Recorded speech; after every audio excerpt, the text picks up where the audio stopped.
তুমি কি জানো? আমাদের প্রিয় বিরিয়ানি আসলে কোথা থেকে এসেছে? এই সুস্বাদু খাবারের পেছনে লুকিয়ে আছে রাজকীয় এক ইতিহাস। বিরিয়ানির উৎপত্তি নিয়ে একাধিক মত আছে।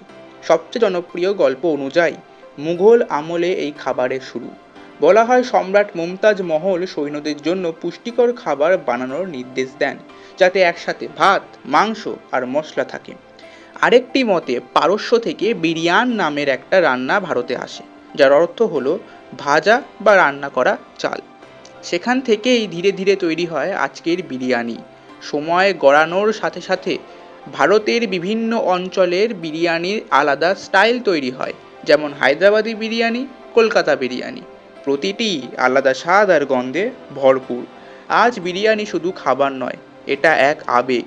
হাজার বছরের ইতিহাস পেরিয়ে আজও আমাদের প্লেটে রাজকীয় স্বাদ নিয়ে হাজির হয় বিরিয়ানি। এমন আরো ক্রেজি ফ্যাক্টস জানতে চাইলে ফলো নাও।